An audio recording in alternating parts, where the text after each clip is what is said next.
ஆண்டுடைய நாமம் மகிமைப்படுவதாக. சீக்ரெட் ஆஃப் ப்ரேயர், ஜெபத்துடைய ரகசியம்.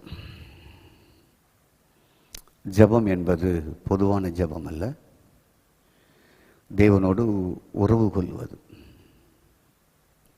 அவரோடு ஒரு ரிலேஷன்ஷிப்புகளை உருவாவது. பெற்றோர் பிள்ளைகள் உறவு என்பது ஒரு வீட்டுக்குள்ளே ஒரு பெரிய அம்சமாக இருக்கும். கணவன் மனைவி உறவு என்பதும் அப்படிதான். அதற்கு போராட வேண்டிய அவசியம் இல்லை, அதற்கு எந்த ஏற்பாடும் செய்ய வேண்டிய அவசியம் இல்லை. ஏன்னா 2 பேரும் ஒரே வீட்டுக்குள்ளே ஒரே அறைக்குள்ளே குடும்பமாக இருக்கிறாங்க. 2 பேரும் பேசிக்கொள்வதற்கு, உறவுகளை புதுப்பித்துக் கொள்வதற்கு, அன்னோன்ய ஐக்கியமாக இருப்பதற்கு எதையும் செய்ய வேண்டிய அவசியமே இல்லை.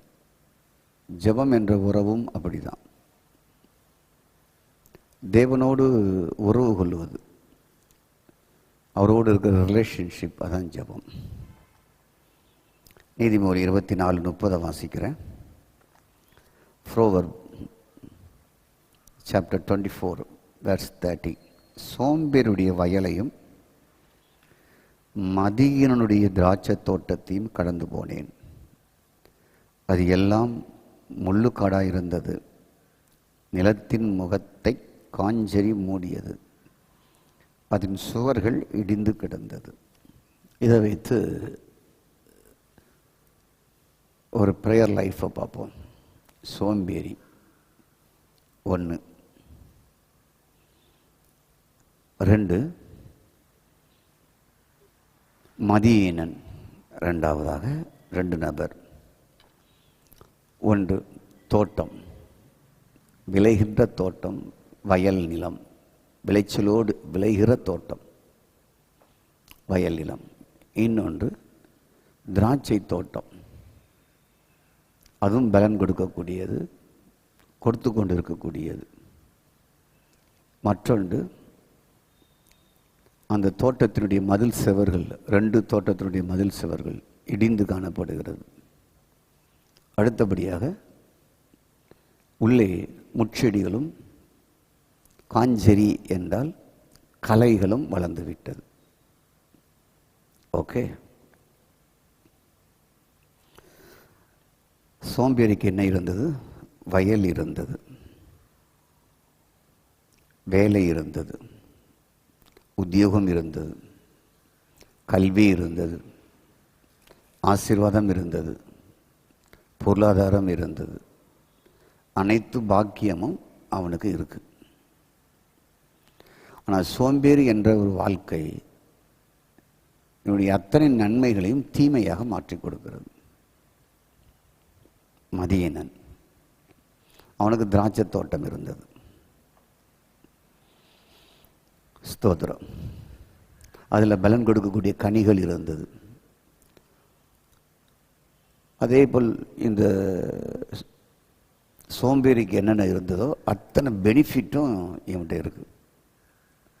நல்ல சம்பாத்தியம் இருக்கிறது, நல்ல எஜுகேஷன் இருக்குது, நல்ல குவாலிஃபைடான பெற்றோர்கள் இருக்கிறார்கள், வசதிகள் இருக்குது, சகல நன்மைகள் இருக்குது.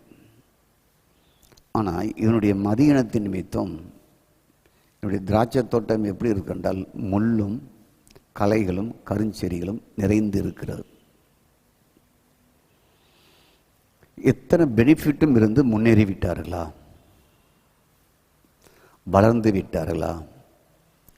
செழிப்பாகி விட்டார்களா? உயர்ந்து விட்டார்களா? கனவான்களாகி விட்டார்களா? பெயர் பெருமைப்படக்கூடிய அளவுக்கு வாழ்ந்துட்டாங்களா? ஒன்றுமே இல்லை. தோட்டத்திற்கு மதில் சுவர் இடிந்து கிடக்கிறது, காஞ்செரிகளும் முள்ளுகளும் களைகளும் வளர்ந்து கிடக்கிறது. காஞ்செரி என்றால் களைகள். கதிர்க்கு ஸ்தோத்திரம். நான் சொல்லுகிறேன், வயலே நீங்கள் தான், தோட்டமும் நீங்கள் தான், சோம்பேறி நீங்கள் தான். மதியினரும் நீங்கள் தான். பலன் இல்லாமல் எல்லாம் இழந்திருப்பதும் நீங்கள் தான் என்று உங்களே பாருங்கள். வாழ்க்கையே மாறும். கடவுள் எல்லாம் கொடுத்திருக்கிறார் இந்த உலகத்திலே. ஸ்தோத்திரம். இங்கு இந்த 24ஆம் அதிகாரம் 30ஆம் வசனத்தில் ஒரு பிக்சரை பாருங்க. என்ன பிக்சர்? ஒரு திராட்சை தோட்டம் போல் ஒரு பிக்சர். நிறைய கனி நிறைந்திருக்கிற மாதிரி ஒரு பிக்சரை பாருங்க. அந்த தோட்டம் காம்பவுண்ட்லாம் இடிஞ்சு கிடக்கிற மாதிரி, உள்ள தலைக்கு மேலே முள் வளர்ந்து களைகளெல்லாம் தோலுக்கு மேலே வளர்ந்துருக்கிறத பாருங்கள். இன்னொரு பக்கம் நல்ல ஒரு வயல் நிலம், அதுக்கு இருக்கிற மதில் சுவரெல்லாம் இடிந்து அந்த வயல் நிலத்துக்குள்ளே முள்ளும் களைகளும் வளர்ந்துருக்கிறத பாருங்கள். ரெண்டு படத்தையும் பாருங்கள். வேதம் நமக்கு ஒரு படத்தை காட்டுது. ஒரு சோம்பேறியுடைய இடம் எப்படி, ஒரு மதியனுடைய இடம் எப்படின்னு சொல்லி ஒரு ஃபிகரை காட்டுது, ஒரு படத்தை காட்டுது, ஒரு இமேஜை காட்டுது. நான் உங்களுக்கு என்ன சொல்கிறேன்னா, அது ஒரு படத்தை காட்டினாலும் ஒரு இமேஜை காட்டினாலும் அது நிஜமான வாழ்க்கையாக இருக்கிறது. ஒரு சோம்பேறியுடைய வாழ்க்கை எப்படி முடியும், ஒரு மதியனுடைய வாழ்க்கை எப்படி இருக்கும் என்று இந்த வாழ்க்கை பாடம் கற்றுக் கொடுக்கிறது. நமக்கு போதித்தவர்கள், நடத்தினவர்கள் நமக்கு வேதத்திலிருந்து எப்படி கற்றுக் கொடுத்தார்கள் என்றால், அதில் உபதேசத்தை கற்றுக்கொள்ள, சத்தியத்தை கற்றுக்கொள்ள, எது சரி எது தப்பு என்பதை கற்றுக்கொள்ள, மூலிகை எடுப்பதா தெளித்தெடுப்பதா அதை கற்றுக்கொள்ள, இந்த சபை பெரியதா அந்த சபை நல்லதா, எது பரலோகம் போகிறது என்பதை படித்து கொள்ள, என்ன உடை உடுத்த வேண்டும், நகைகள் அணியலாமா அணியக்கூடாதா, எப்படி தோட்டத்தில் இருக்கணும் என்கிறத உபதேச ரீதியாக கொள்கை ரீதியாக நம்ம கற்றுக் கொடுத்தாங்க. வேதத்தை அப்படி படித்தோம்னா நம்ம யாருமே சரிபட மாட்டோம். சரிபட்டதாக வரலாறு இல்லை. வேதத்தை வாழ்க்கைக்கு எடுத்துக்கொள்ளணும்.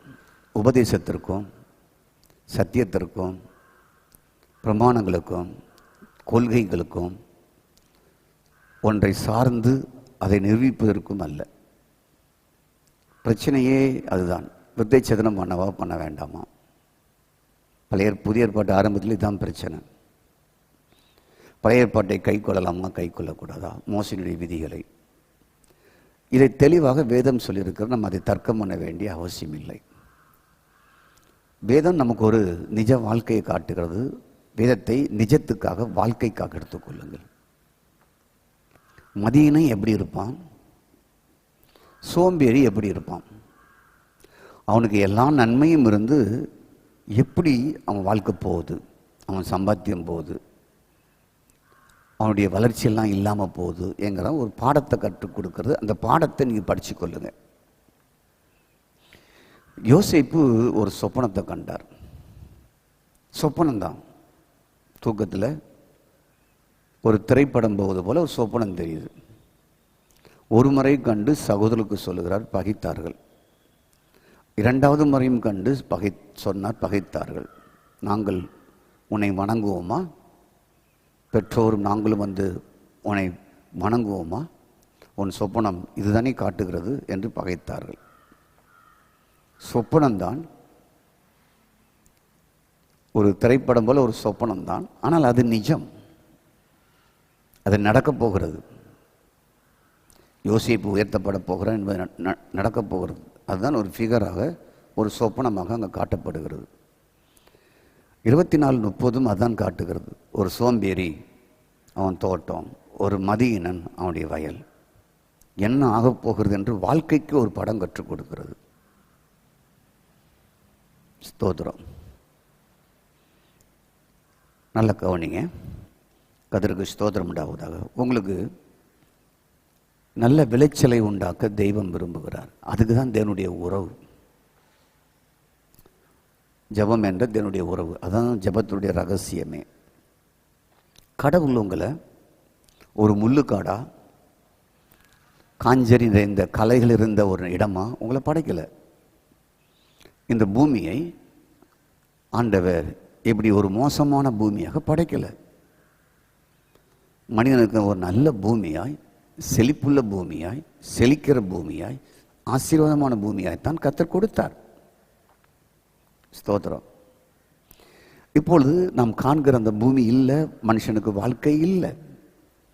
மனுடைய வாழ்க்கை அநேகருக்கு வெட்டாந்தரையாகவும், அடுத்தபடியாக காஞ்சரி நிறைந்த கலைகளாகவும், முட்கள் நிறைந்த வாழ்க்கையாகவும், எல்லா தொல்லையும் துன்பமும் நிறைந்த ஒரு வாழ்க்கையே மனிதனுக்கு இருக்கிறது. இந்த நிலம் உங்கள் மனித வாழ்க்கை வரலாறு. இந்த தோட்டம் உங்கள் வாழ்க்கை வரலாறு. செழித்திருந்த தோட்டம், பிரைஸ் காட், இப்படி ஆகிவிட்டது என்ற ஒரு வாழ்க்கை வரலாறை காட்டுகிறது. செழித்து வாழ வேண்டிய நீ இப்பொழுது முள்செடியாய், காஞ்சரி நிறைந்த கலைகள் நிறைந்த வாழ்க்கை நீ வாழ்ந்து கொண்டிருக்கிறாய். இதற்கு காரணம் படைத்த எம்பெருமான் இல்லை, படைத்த சிருஷ்டிகர் இல்லை, படைத்த சர்வேஸ்வரன் இல்லை, நீங்கள் தான் காரணம். இந்த நிலையை மாற்றி வைக்க எப்படி இருந்ததோ அந்த வயல் நிலம் விளைகிற நிலமாய், அந்த தோட்டம் பலன் கொடுக்கிற ஒரு தோட்டமாய் மாற முடிவில்லாதவர் ஒருவர் இருக்கிறார். அவர் அந்தமும் ஆனவர், ஆதியும் அந்தமும் ஆனவர். அந்தமும் ஆனவர் என்றால் முடிவில்லாதவர், முடிவில்லாதவர். அல்பா ஒமேகா என்று சொல்லப்பட்டிருக்கு. ஆரம்பம் முதலும் அவர். விசுவாசத்தை தொடக்குகிறவரும் முடிக்கிறவரும் அவர். ஆதி காலங்களுக்காக, ஆதி காலங்களில் பிதாக்களுக்கு, ரிஷிகளுக்கு, மகான்களுக்கு, ஸ்தோத்திரம் உண்டாவதாக, சாதுகளுக்கு, கர்த்தருக்கு ஸ்தோத்திரம், மறைக்கப்பட்டவர் இவர். ஆகவே முடிவில்லாதவரோடு, ஆதியும் அந்தமானவரோடு, அல்பா ஒமேகாவானவரோடு, ஸ்தோத்திரம், ரிஷிகளுக்கும் சாதுகளுக்கும் சன்னியாசிகளுக்கும் பிதாக்களுக்கும் முனிவர்களுக்கும் மறைக்கப்பட்டவராக இருந்த இவர் உங்கள் உள்ளான மனதில் தேடும் பொழுது அங்குதான் அத்தனை நல்ல விளைச்சலும் உண்டாகிறது. அதுதான் சீக்ரெட் ஆஃப் ப்ரேயர். நிஜமான வாழ்க்கை வாருகிறது.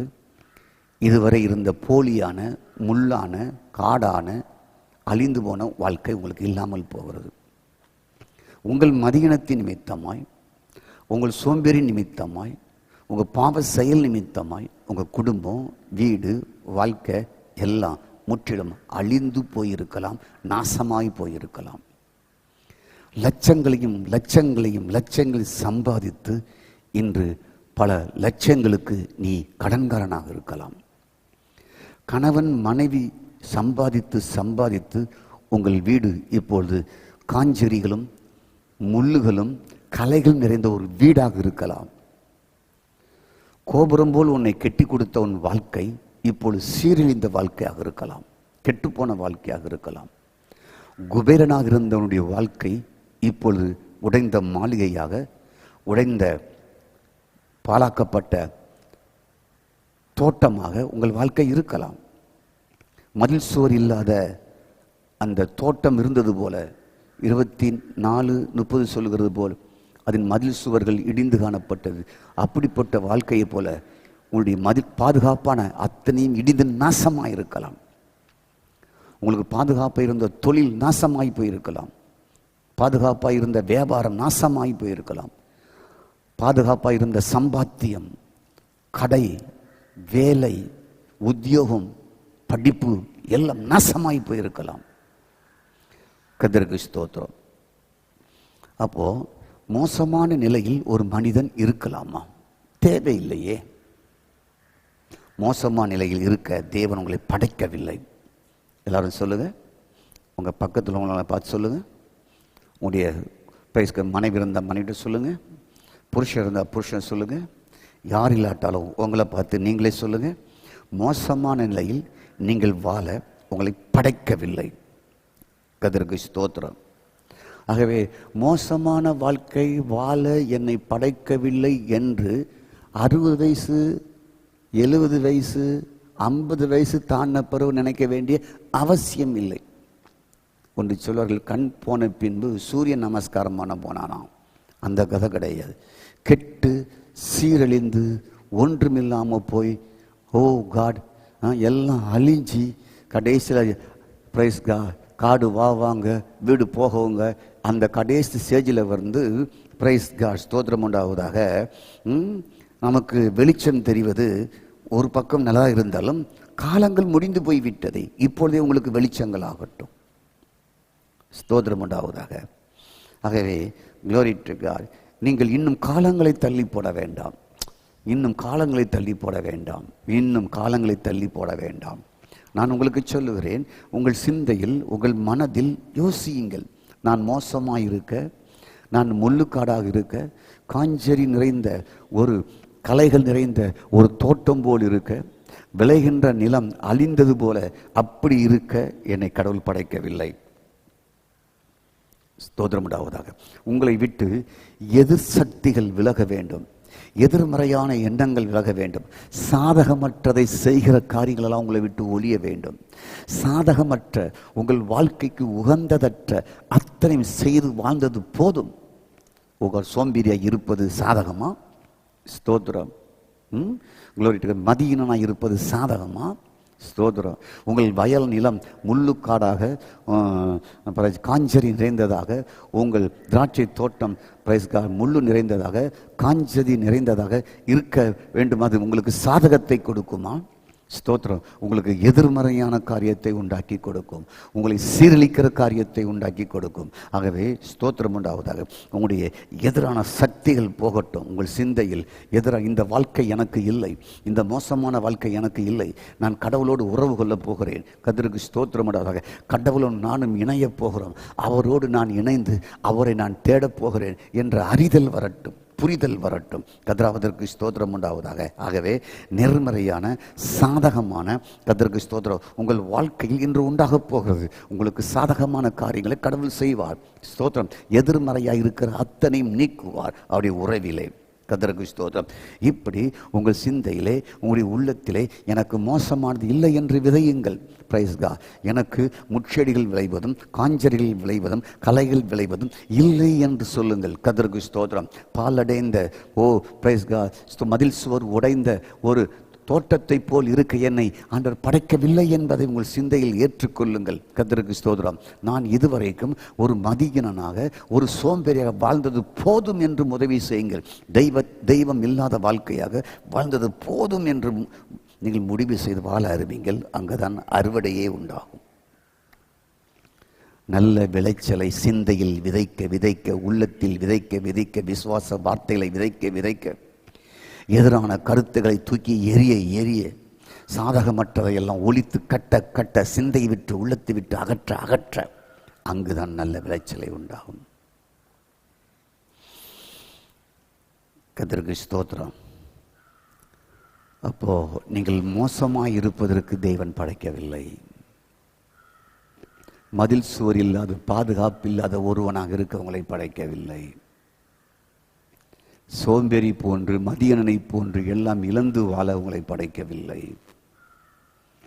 உங்கள் குடும்பம் என்னும் தோட்டம், வாழ்க்கை என்னும் தோட்டம், அங்கு முள்ளுகளும் களைகளும் நிரம்பியிருக்கிற வாழ்க்கையை வாழ உங்களை படைக்கவில்லை. ஸ்தோத்திரம்.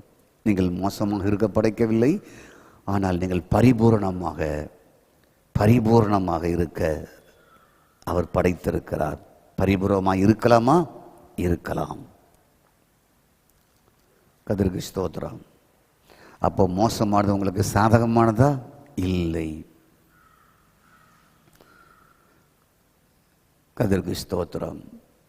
இந்த மோசமடைந்த திராட்சை தோட்டம் சாதகமானதா? இல்லை. சீரழிந்த விளைகிற நிலம், கெட்டுப்போனதே, அது உங்களுக்கு சாதகமானதா? இல்லை.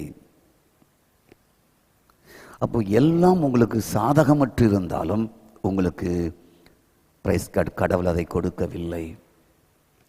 சாதகமற்ற வாழ்க்கையை கொடுக்கவில்லை, உங்களுக்கு உதவியற்றதை கொடுக்கவில்லை, உங்களுக்கு முள்ளுகளையும் குறுக்குகளையும் கொடுக்கிற ஒரு வாழ்க்கையை கடவுள் படைத்து கொடுக்கவில்லை. ஸ்தோத்திரம். உங்களுக்கு ஆசீர்வாதங்களையும் பரிபூர்ணங்களையும் தனக்குள் வைத்திருக்கிறார். அதைத்தான் உங்களுக்கு கொடுக்க கர்த்தர் விரும்புகிறார். ஸ்தோத்திரம். Glory to God. அப்போ உங்களுக்கு எத்தனை நன்மை கொடுத்திருக்கிறார் என்பதை நான் உங்களுக்கு சொல்லுகிறேன். சாதகமானது. உங்கள் கண் சாதகமற்றதாக குறைவுள்ளதாக படித்து கொடுத்திருக்கிறதா? இல்லை. ஸ்தோத்திரம். உங்கள் கால்களை பாருங்கள், எவ்வளோ ஆசீர்வாதமாய் கொடுத்திருக்கிறார். ஸ்தோத்திரம். உங்கள் இதயத்தை பாருங்கள், எவ்வளோ ஆசீர்வாதமாக கொடுத்திருக்கிறார். உங்களுடைய பிரெயினை பாருங்கள், எவ்வளோ ஆசீர்வாதமாய் கொடுத்திருக்கிறார். உங்கள் சிந்தையை பாருங்கள், உங்கள் மனதை பாருங்கள், அத்தனை மோசமாக படைத்து கொடுக்கவில்லை. உன் கண்களை மோசமாக படைத்து கொடுக்கவில்லை. உங்கள் இதயத்தை மோசமாக படைத்து கொடுக்கவில்லை. உங்கள் சிறுநீரகத்தை அவர் மோசமாய் படைத்து கொடுக்கவில்லை. உங்கள் கைகால்களை மோசமாய் படைத்து கொடுக்கவில்லை. அத்தனையும் நன்மையாக, பயனுள்ளதாக, பயன்பட வேண்டும் என்ற நோக்கத்திற்காகத்தான், நல்லதுக்காகவே பயன்பட வேண்டும் என்பதற்காகத்தான் இத்தனையும் உங்களுக்கு படைத்து கொடுத்திருக்கிறார். கர்த்தருக்கு ஸ்தோத்திரம். நல்லா கவனிங்க. கர்த்தருக்கு ஸ்தோத்திரம். உங்கள் 2 கையையும் பாருங்கள், உங்கள் 2 காலையும் பாருங்கள், உங்களுக்கு துடிக்கிற இதயத்தை பாருங்கள், இயங்குகிற சிறுநீரகத்தை பாருங்கள், உங்களுடைய பிரெயினை பாருங்கள், ஆற்றல் மிக்க அறிவையும் ஞானத்தையும் புத்தியும் பாருங்கள். இவ்வளவு நல்ல காரியத்தை கடவுள் கொடுத்திருக்கிறார். மோசமான ஒன்றையும் உங்கள் சரீரத்தில் படைக்கும்போது தெய்வம் கொடுத்ததே இல்லை. அப்படி என்றால் மோசமான ஒரு மகனை அவர் கொடுப்பாரா? மோசமான கணவனை அவர் கொடுப்பாரா? மோசமான புருஷனை அவர் கொடுப்பாரா? மோசமான உறவுகளை கொடுப்பாரா? மோசமான பாவங்களை கொடுப்பாரா? மோசமான கஷ்டங்களை கொடுப்பாரா? மோசமான விபத்துகளை கொடுப்பாரா? மோசமான வியாதிகளை கொடுப்பாரா? மோசமான நெருக்கங்களை கொடுப்பாரா? மோசமான முள்ளுகளை கொடுப்பாரா? மோசமான குறுக்குகளை கொடுப்பாரா? மோசமான காஞ்சரிகளை கொடுப்பாரா? வயல் நிலம் விளைகிறது தான், திராட்சை தோட்டம் பலன் கொடுக்கிறது தான். அப்படிதான் அப்பா கொடுத்திருக்கிறார் மகனுக்கு. அது அப்படி ஆக்கினது சோம்பேறியாகிய மகனாலும் மதியனாகிய மகனாலும் அதை தங்களுக்கு அப்படி ஆக்கி கொண்டார்கள். ஆகவே கர்த்தருக்கு ஸ்தோத்திரம் உண்டாவதாக. Praise God. நல்லது கெட்டது என்பதெல்லாம் நீங்களே வடிவமைத்துக் கொள்ளுகிற காரியங்கள். இது தேவனுக்கும்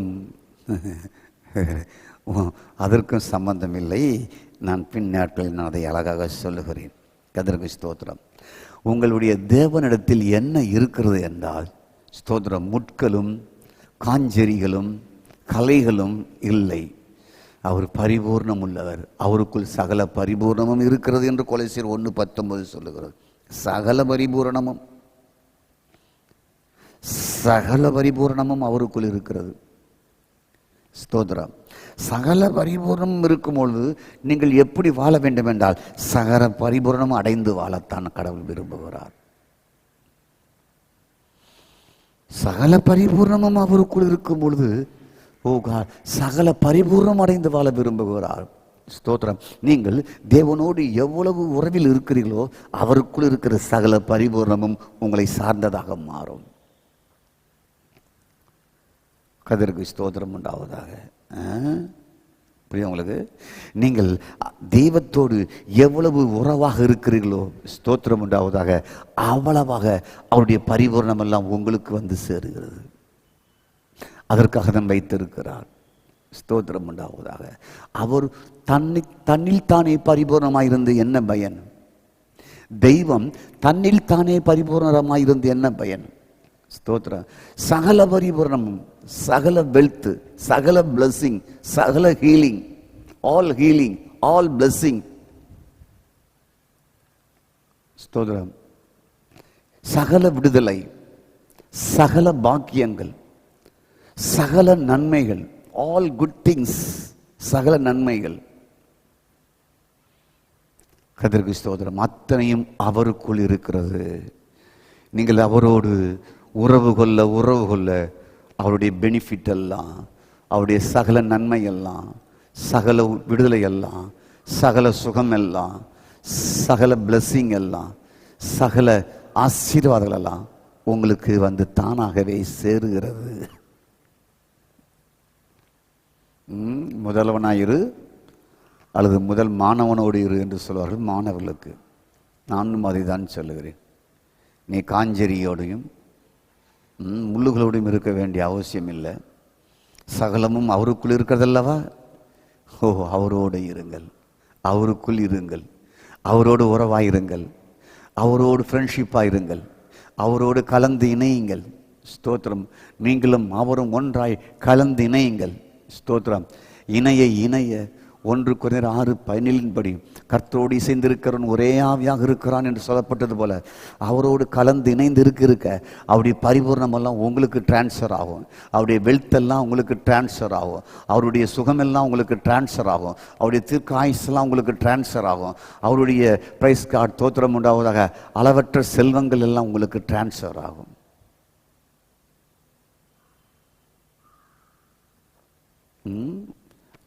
கதிருக்கு ஸ்தோத்திரம்.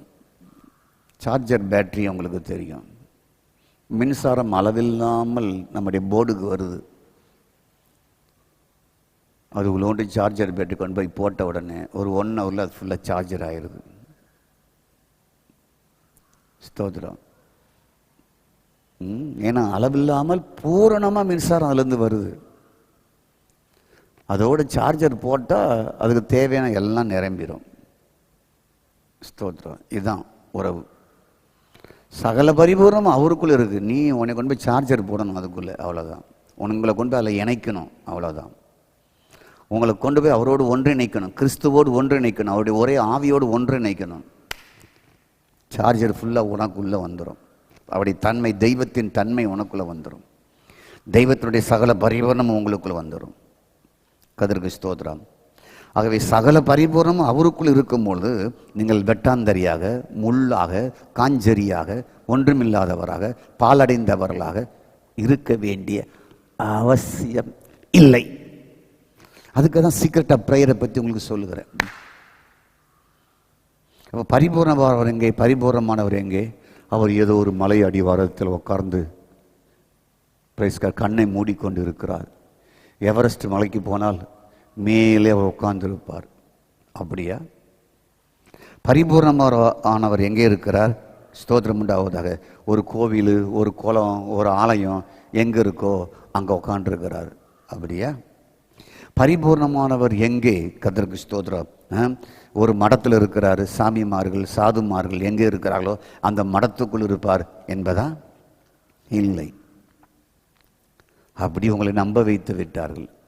இந்த மடத்துக்குள் இருக்கிறார், சாமியாருக்குள் இருக்கிறார், போதகருக்குள் இருக்கிறார்.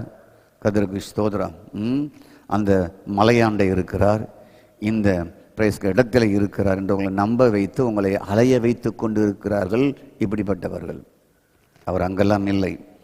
பரிபூர்ணமானவர் உங்களுக்குள் இருக்கிறார். நீங்கள் அவரோடு சேர்ந்து ஒரே ஆவியாக இருக்க முடியும். 1 கொரிந்தியர் 6:17. கர்த்தருக்கு ஸ்தோத்திரம். அவர் எல்லோரோடும் பிரைஸ் காட் ஸ்தோத்திரம் எல்லாரும் மேலும் எல்லோருக்குள்ளும் இருக்கிறார். கலாத்தியர் 4:6, எபேசியர் 4:6. எல்லோருக்குள்ளும் இருக்கிறார், எந்த மடத்திலும் அல்ல. எல்லோருக்குள்ளும் இருக்கிறார், எந்த கோபுரத்திற்குள்ளேயும் அல்ல. எல்லோருக்குள்ளேயும் இருக்கிறார், எந்த மலைக்கிளையும் இல்லை. எல்லோருக்குள்ளேயும் இருக்கிறார், எந்த மரத்துக்கு கீழேயும் இல்லை. கர்த்தருக்கு ஸ்தோத்திரம். ஆகவே பரிபூர்ணமானவர் உங்களுக்குள் இருக்கிறபடியால் ஸ்தோத்திரம் உண்டாவதாக. கர்த்தருக்கு ஸ்தோத்திரம். அவர் மோசமானவர் இல்லை. நீங்கள் மோசமானவராக இருந்தாலும் உங்களுக்குள்ளே இருக்கிறாரு. உங்களை அட்ஜஸ்ட் பண்ணிக்கிட்டு இருக்கிறாரு. நீங்கள் நல்லவராக இருந்தாலும் உங்களுக்குள்ளே இருக்கிறாரு. நீங்கள் எப்படிப்பட்டவராக இருக்கிறீங்கிறது அவரை கவலைப்படுவது கிடையாது. நீங்கள் தான் கவலைப்படுறீங்க. சாமி எங்கே இருக்கிறாரு, இறைவன் எங்கே இருக்கிறான், அங்கே போய் தேடுவோமா, இங்கே போய் தேடுவோமா, விரதம் இருந்து தேடுவோமா, நடந்தே போய் தேடுவோமா. ஸ்தோத்திரம். வெள்ளிக்கிழமை விரதம் இருந்து தேடுவோமா, சனிக்கிழமை விரதம் இருந்து தேடுவோமா. நீங்கள் தான் தேடுறீங்க. நீங்கள் அப்படி ஒன்றும் தேட வேண்டிய அவசியம் இல்லை. ஆல்ரெடி நான் உனக்குள்ள தான் இருக்கிறேன். நீ போய் வேதத்தில் வாசித்து பாரு. எபேசியர் 4:6 நான் எல்லாருக்குள்ளேயும் இருக்கிறேன். எல்லாருக்குள்ளேயும் இருக்கிறதுக்கு அவரே கவலைப்படலை. எல்லாருக்குள்ளேயும் வருவதற்கு அவரே கவலைப்படலை. ஸ்தோத்திரம். அப்போது எல்லாருக்குள்ளேயும் இருக்கிறேன் என்று உங்களை படைத்தவர் கூறுகிறார் அல்லவா, அதை நம்புவதா? அடுத்தவர் கூறுவதை நம்புவதா? மடத்துக்குள் இருக்கிறார், கோபுரத்துக்குள் இருக்கிறார், தெருவடியில் இருக்கிறார், மலைக்கரையில் இருக்கிறார், இந்த ஆலயத்திற்குள் இருக்கிறார், அந்த ஜபரைக்குள் இருக்கிறார் என்று சொல்லுவதை அடுத்தவர் சொல்லுவதை நம்புவதா? வேதம் சொல்வதை சரியாக கேளுங்கள். அவர் எல்லாருக்குள்ளும் இருக்கிறார். உங்களுக்குள்ளேயே அவரை அணிவிக்க முடியும், உங்களுக்குள்ளேயே அவர் உறவு கொள்ள முடியும், உங்களுக்குள்ளேயே அவரை பார்க்க முடியும். உங்களுக்குள் இருக்கிறவரோடு பேசுவதற்கு நீங்கள் ஒன்றும் கஷ்டப்பட வேண்டிய அவசியம் இல்லை, போராட வேண்டிய அவசியம் இல்லை, எந்த தியாகம் பண்ண வேண்டிய அவசியமே இல்லை. அப்போ உங்களுக்குள்ளேயே படைத்த அற்புதமான சிருஷ்டிகர்த்தர் இருக்கிறார் என்ற வேதம் கூறும்பொழுது ஸ்தோத்திரம் உண்டாவதாக.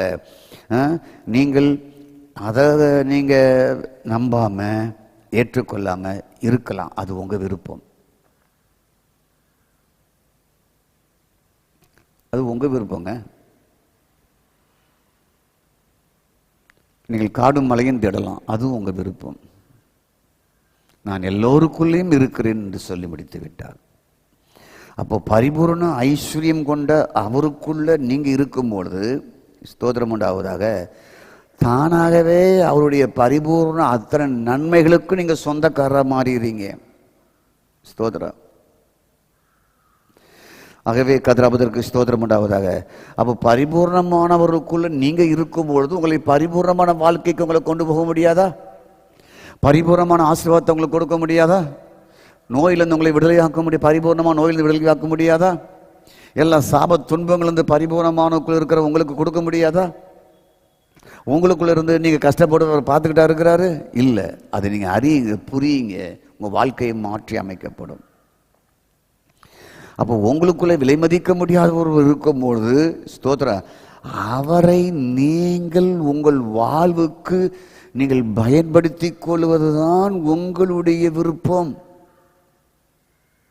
எப்படி?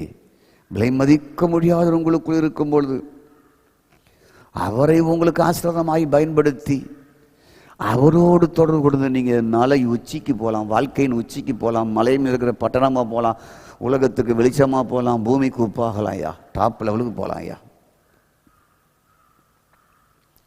கதிருக்கு ஸ்தோத்திரம்.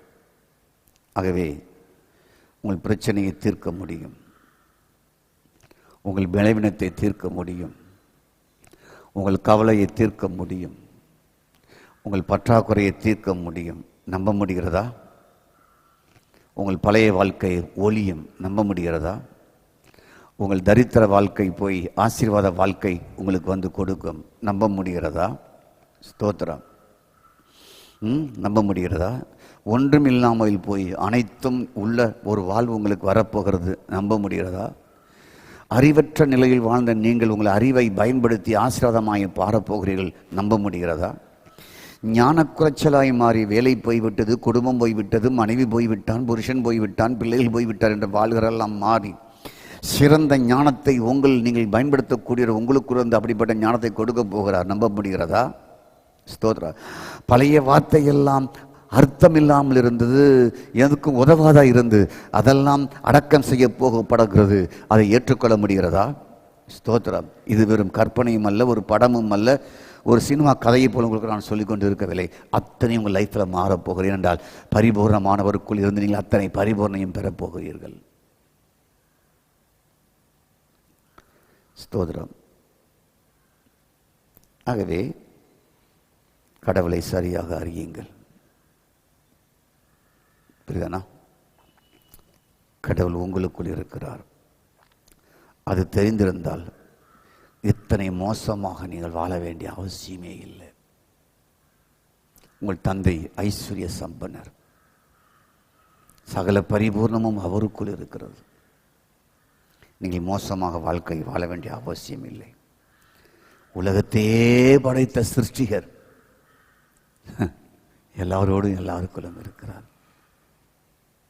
2 Corinthians 6:16 அவர் உங்களுக்குள்ளேயே நடக்கிறார், உலாவுகிறார்.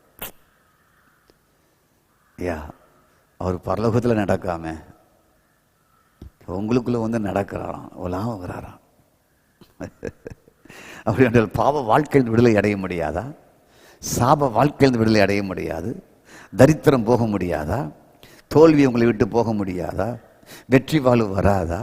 எல்லாம் உங்களுக்கு உண்டு என்றால் நீங்கள் அவருக்குள் இருக்கிறீங்க.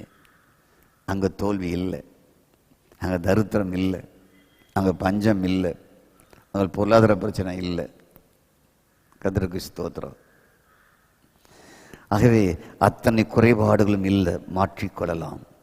நீங்கள் தேய்பிறையாக வாழ வேண்டிய அவசியம் இல்லை, அமாவாசையாக வாழ வேண்டிய அவசியம் இல்லை. இதை முடிவெடுக்க போக வேண்டிய நீங்கள் தான் இல்லை என்று சொல்லி உங்களை தேய்பிறையாகவோ அல்லது பிரைஸ் காட் உங்களை ஒரு அமாவாசையாகவோ, பிரைஸ் காட் ஸ்தோத்திரம், கொஞ்ச நாளைக்கு வளர்பிறை, கொஞ்ச நாளைக்கு தேய்பிறை, கொஞ்ச நாளைக்கு அமாவாசை என்றோ, பிரைஸ் காட், உங்களை ஆண்டவர் அப்படி வாழ படைக்கவே இல்லை. ஸ்தோத்திரம். நீங்கள் முழு சந்திரனை போல என்றென்றும் வாழ படைத்திருக்கிறார். ஆகவே கர்த்தருக்கு ஸ்தோத்திரம் உண்டாவதாக. Glory to God. நான் உங்களுக்கு சொல்லுவதை நீங்கள் கவனமாய் கேளுங்கள். கர்த்தருக்கு ஸ்தோத்திரம் உண்டாவதாக. Glory to God. கர்த்தருக்கு ஸ்தோத்திரம். உங்களுக்குள் இருந்து உங்களை வழிகாட்டுகிறவர் அத்தனையும் மாற்றப் போகிறார். உங்களுடைய திறமைகளை மாற்றப் போகிறார். உங்களுடைய பிரைஸ்கார் எல்லா இருண்ட சூழலையுமே மாற்றப் போகிறார். வெளிச்சமற்ற தன்மையை மாற்றி வெளிச்சமான ஒரு வாழ்க்கை கொடுக்க போகிறார். அதற்காகத்தான் இந்த சீக்ரெட் ஆஃப் ப்ரேயரை உங்களுக்கு கற்றுக் கொடுக்குறேன். அவங்களோட உள்ள தொடர்பில், இணைப்பில் எல்லாமே ஒளிமயமான ஒரு வாழ்க்கை உண்டாகும். கர்த்தருக்கு ஸ்தோத்திரம். அவருக்குள் சகல ஞானமும் அறிவும் இருக்காம் அவருக்குள்ள. அப்போ நீங்கள் எவ்வளோ ஞானமாக எவ்வளோ அறிவாளியாக இருக்கணும். நீங்கள் தான் புதுசாக கண்டுபிடிக்க வேண்டியவளாக இருக்கணும். நீங்கள் தான் சாதிக்கக்கூடியவள நாட்டில் இருக்கணும். நீங்கள் தான் புதுசு புதுசாக ஒன்றை தோன்ற பண்ணுகிறவராக இருக்க வேண்டும். ஸ்தோத்திரம். கேட்டுக்கார். நீங்கள் தான் புது புது கதவுகளை திறக்கிறவர்களாக இருக்க வேண்டும். ஸ்தோத்திரம். ஓ காட் ஸ்தோத்திரம். இத்தனையும் உங்களுக்குள் இருக்கிறது. கர்த்தருக்கு ஸ்தோத்திரம். தேவன் உங்களுக்குள் இருக்கிறார். தேவ ஆவியை உங்களுக்குள் வைத்திருக்கிறார். அங்கே தான் அமைதி, அங்கே தான் சமாதானம், நிம்மதி அத்தனையும் பெற்று வாழ போறீங்க. தேவனுடைய உறவில் அத்தனையும் பாருங்க. தேவனுடைய இணைப்பில் அத்தனையும் பாருங்க. கர்த்தருக்கு ஸ்தோத்திரம் உண்டாவதாக. Glory to God. ஆகவே கர்த்தருக்கு ஸ்தோத்திரம் உண்டாவதாக. Glory to God. இன்று இந்த ஜெப நாளில் உங்களுக்கு நாங்கள் கற்றுக் கொடுக்கிற ஒரு காரியம் என்னவென்றால், நீங்கள் காஞ்சரியாக, முள்ளாக, பாலடைஞ்ச வயல் தோட்டமாக, பாலடைஞ்ச திராட்சை தோட்டமாக இருக்க கடவுள் உங்களை படைக்கவில்லை. இதற்கு காரணம் வேறு யாரும் இல்லை. நாமே நமக்கு தீமையை உண்டாக்கி கொள்ளுகிறோம். இப்படி கெடுதலான வாழ்க்கைக்கு காரணம் யாரும் அல்ல. நீங்களே உங்களோடு இருக்கிறவர்களே அப்படி வடிவமைத்து தங்களுக்கு அந்த பாதையில் கடந்து போகிறதாக உண்டாக்கி கொள்ளுகிறார்கள். கர்த்தருக்கு ஸ்தோத்திரம். ஆகவே மீண்டும் அழுத்தமாக சொல்கிறேன், உங்களுக்கு விலை மதிக்க முடியாத ஒருவர் இருக்கிறார். அவரை பயன்படுத்தி பயன்படுத்தி பயன்படுத்தி பயன்படுத்தி பயன்படுத்தி அவரோடு உறவு கொண்டு உறவு கொண்டு உறவு கொண்டு உறவு கொண்டு இந்த உலகத்தில் மேலான நிலைமைக்கு போங்க. மேலான நிலைமைக்கு போங்க. உங்கள் பிரச்சனை எல்லாவற்றையும் தீர்க்கப்படும் ஜெபத்தில். உங்கள் வாழ்வில் அத்தனையும் மாறும். இருண்ட நிலைமை மாறும். ஸ்தோத்திரம். வெளிச்சமான நிலைமை உண்டாகும். உங்கள் வாழ்க்கை பரிபூர்ணமாய் உண்டாகும். பழைய வாழ்வு அத்தனையும் அடக்கம் செய்யப்படும். இயேசுவே, ஒரு சோம்பேறியுடைய வயல் நிலம், இயேசுவே, ஒரு மதினுடைய திராட்சை தோட்டம், அது ஆல்ரெடி முன்னவே நல்லா தான் இருந்தது. இவங்க வாழ்க்கை முறை சரியில்லாமல் அதெல்லாம் போயிட்டு, அதுபோல் எங்கள் வாழ்க்கை முறை சரியில்லாமல் அத்தனை நாங்கள் இழந்துட்டோம். இப்பொழுது உங்கள் உறவுக்குள்ளே வரோம். நாங்கள் பரிபூர்ணமானவருக்குள் வருகிறோம். அங்கு தான் நாங்கள் அடைய வேண்டிய அத்தனை நன்மையை வச்சிருக்கீங்க. அதற்காக ஸ்தோத்திரம். இல்லை என்ற நிலைமை போய் எல்லாம் உடைய நிலைமையாய் மாற்றுகிற எங்கள் தினுடைய கரத்தில் எங்களுக்கு ஒப்பு கொடுக்கிறோம் என்று ஒப்பு கொடுங்கள். கர்த்தருக்கு ஸ்தோத்திரம். வாழ்வே மாறும். ஜெபத்தின் ரகசியத்தை புரியுங்கள். உங்கள் வாழ்க்கையை தலைகளாக புரட்டி போடும். உங்கள் குடும்பத்தை தலைகளாக மாற்றி அமைக்கும். எல்லாம் மாற்றப்பட்டு ஒரு புது சிருஷ்டியாக உங்கள் வாழ்க்கை, குடும்பம் அத்தனை மாறப்போகிறது. கண்களை மூடி ஜெபிப்போம்.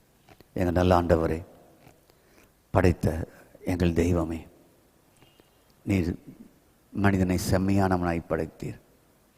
இந்த பூமியை செழிப்புள்ளதாய் படைத்தவன் என கொடுத்தீர். சோம்பேறியும் மதியீனனும் தன் தகப்பனால் பெற்ற அந்த அருமையான தோட்டங்களை அவர்கள் இழந்தார்கள். அதுபோல் மனித சிருஷ்டிப்பிலே, உலக சிருஷ்டிப்பிலே மனிதராகி எங்களை ஒரு மகுடமாய் படைத்திருக்கீங்க. ஓ காட், ஸ்தோத்திரம். ஆனால் எங்களுக்கு நாங்களே ஆண்டவரை உபாய தந்திரங்களை தெரிந்து கொண்டு நாங்கள் எங்களை சிறுளிக்கிறவராக இருந்தோம், மற்றவரை சிறுளிக்கிறவராக இருந்தோம். இப்பொழுது நாங்கள் உங்களை கண்டு கொண்டோம். ஸ்தோத்திரம். அந்த வயல் நிலம் நாங்கள் தான், விதைக்கிற விதையும் நாங்கள் தான், எல்லாமே நாங்கள் தான். எங்களை ஒப்பு கொடுக்கிறோம். எங்கள் வயல் நிலம் நாசமாய் மோசமாய் போய்விட்டது என்றது இல்லாமல் மீண்டும் செழிக்க பரிபூர்ண கரத்தில் எங்கள் வாழ்க்கை ஒப்பு கொடுக்கிறோம்.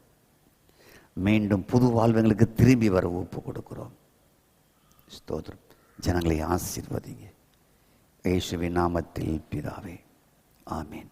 என் ஆத்துமாவே கர்த்தரை ஸ்தோத்திரி, என் முழுமை பரிசுத்த நாமத்தை ஸ்தோத்திரி. என் ஆத்துமாவே கர்த்தரை ஸ்தோத்திரி, கர்த்தர் சகல வாரங்களையும் வருவாதே. ஆமீன். நன்றி. தேங்க்யூ.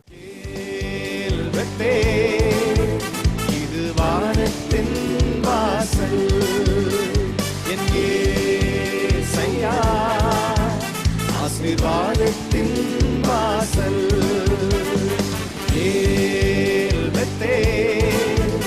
இது வானத்தின் வாசல், என் இயேசையா, ஆசீர்வாதத்தின்